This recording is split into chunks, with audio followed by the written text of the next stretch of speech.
Fever coach Stephanie White issues defiant statement after Caitlin Clark's injury. The Indiana Fever's 85-77 win against the Connecticut Sun ended in disaster. This is after Caitlin Clark had to exit the contest in the final minute after appearing to re-aggravate the same groin injury that cost her 5 games on the sidelines in June and July. After the game, Fever head coach Stephanie White provided an update on her star player, noting that Clark is being evaluated and that the team does not have much information about the injury as of yet. White, however, hinted at the possibility of Clark being forced to sit out Wednesday's game against the defending champions, the New York Liberty, at Barclays Center in Brooklyn. "I think we just take it one step at a time," White said, via Alexa Philippou of ESPN. "We'll get some food and get on the plane and start talking about New York. She's being evaluated, we'll see where we are with that, and certainly we'll have another evaluation probable, and conversation in the morning, see where we are. But this group has played without her. At least we've got experience in that. We know that we have a tough opponent in New York. We know that it's going to be a challenge no matter what, and we've just got to get locked in and ready to compete."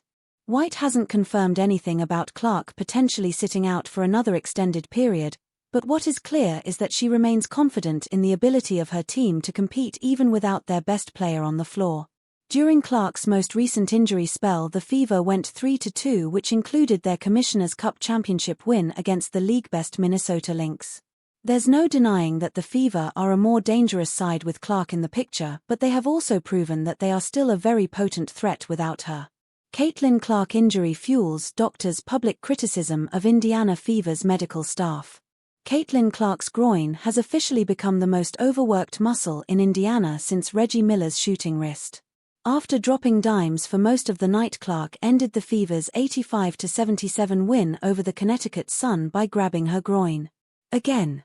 Yes, the same Caitlin Clark who's already been on the injury list more times than your college group project partner. Let's set the scene. Final minute of a sold-out game at Boston's TD Garden, 19,156 fans packed in, some rocking Caitlin Clark jerseys, others just hoping she'd sign theirs. And after assisting on the Fever's last bucket, Clark walked back down holding her right groin.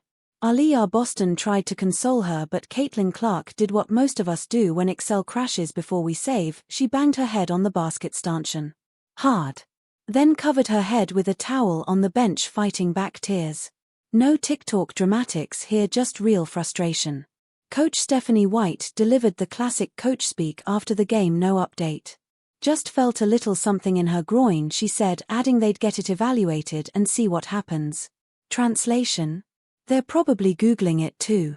And just when you thought things couldn't get more awkward, sports doctor Jesse Morse, MD, dove in on X. "Whatever the medical staff is doing right now is unfortunately not enough," Dr. Morse declared, casually critiquing the Fever's staff like your uncle critiques your fantasy football draft.